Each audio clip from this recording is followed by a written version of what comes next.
नमस्कार दोस्तों। ख्यात के बाद अगले जो प्रकार के ग्रंथ आते हैं या ग्रंथ जो मिलते हैं हमें राजस्थान में, वह है रासो।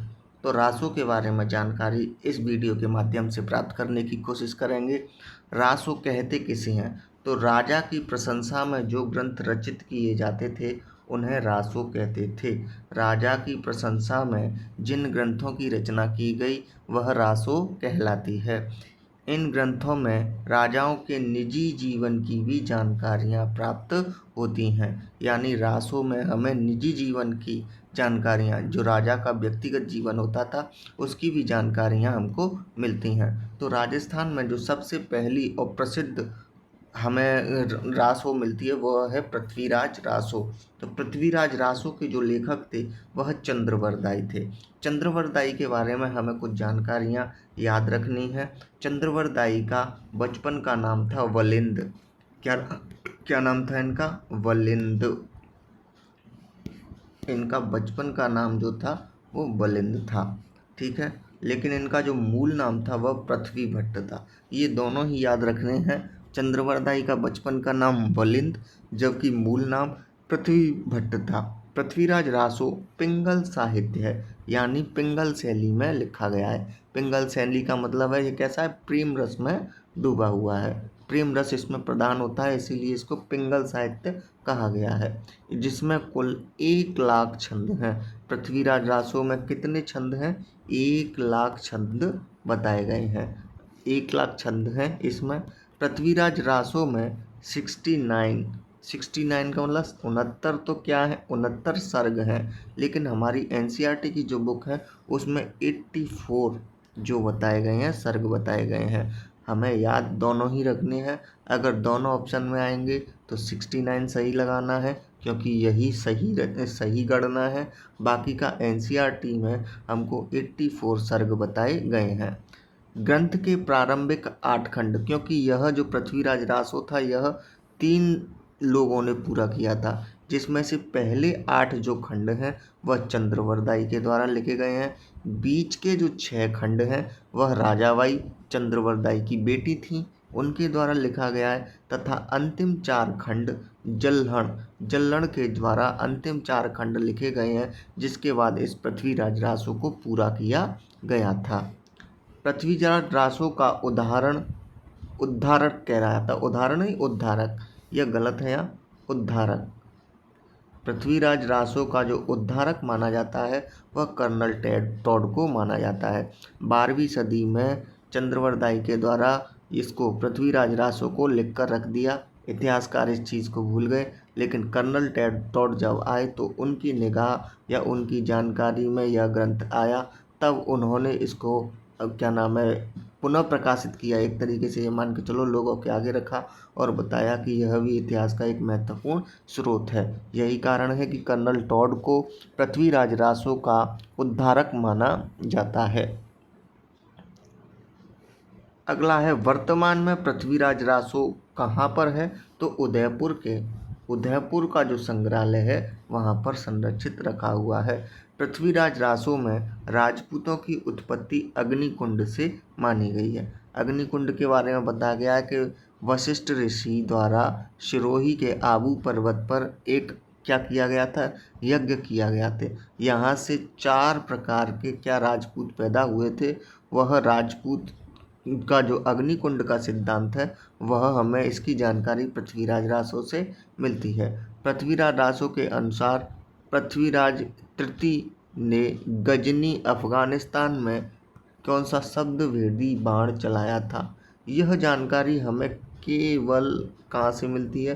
पृथ्वीराज रासो से मिलती है। बाकी के जो इतिहासकार हैं वह हरियाणा में एक सिरसा नामक स्थान है, वहाँ पर पृथ्वीराज के शहीद होने की बात करते हैं। लेकिन चंद्रवरदाई द्वारा लिखा गया पृथ्वीराज रासो यह बात करता है कि पृथ्वीराज जो तृतीय थे वह अफगानिस्तान के गजनी तक गए थे और वहाँ पर शब्दभेदी बाण चलाया था और मोहम्मद गौरी की हत्या कर दी गई थी।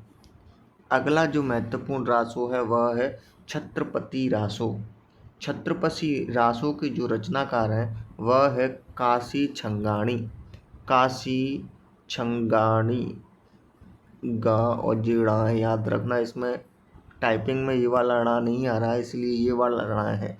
इस ग्रंथ की रचना 1644 में नागौर शासक अमर सिंह तथा बीकानेर शासक करण सिंह के बीच मतीरे की राण का युद्ध का पता चलता है।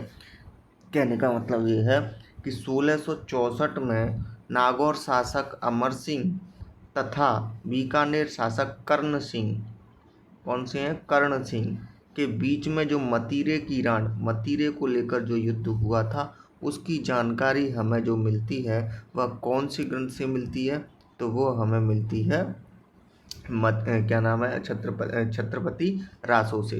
तो मतीरे की राण की जानकारी हमें किससे मिलती है, तो मतीरे की राण की जानकारी हमें छत्रपति रासो से मिलती है। किसने लिखा है इसको, काशी छंगाणी ने लिखा है। मतीरे का युद्ध कब हुआ था, तो 1644 में यह हुआ था, मतीरे की राण। अगली जो आती है आपकी, वह है जवान रासो। जवान रासो के जो रचनाकार हैं वह सीताराम रत्नू को माना जाता है। सीताराम रत्नू ने जो लिखा था वो क्या लिखा था, जवान रासो। इस ग्रंथ में बौराज के ठाकुर एवं मराठाओं के मध्य हुए युद्ध का वर्णन है। बौराज के ठाकुर और मराठाओं के बीच में जो युद्ध हुआ था उसका वर्णन हमें किससे मिलता है, जवान रासो से मिलता है। यह युद्ध कब हुआ था, तो यह युद्ध 1786 में हुआ था। ठीक है। संगत रासो, संगत रासो जो है गिरधर आसिया के द्वारा, आशिया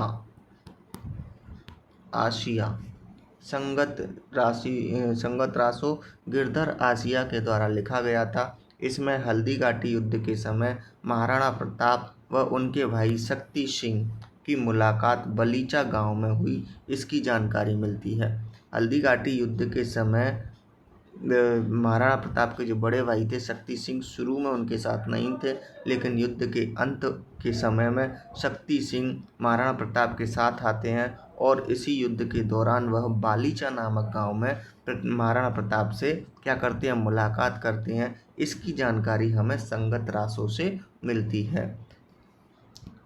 चेतक घोड़े, चेतक क है ये क, चेतक घोड़े की छतरी जो है वह बालीचा गांव में ही बनी हुई है।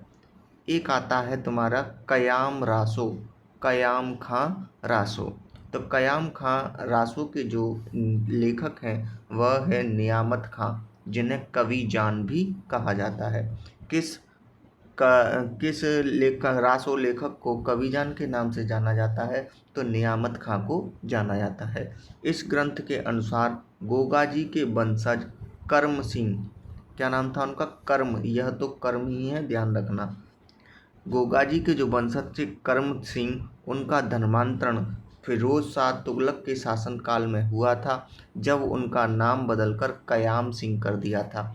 करम सिंह से क्या कर दिया था इनका नाम, कयाम सिंह। और इनके जो आगे के जो वंशज थे वह कयाम खानी कहलाए। इसकी जानकारी जो हमें मिलती है वह हमें कहाँ से मिलती है, हमें मिलती है कयाम खां रासो से। यही कारण है कि आज भी गोगा जी का जो मंदिर होता है वहाँ जो पुजारी मिलेगा आपको वह मुस्लिम मिलेगा।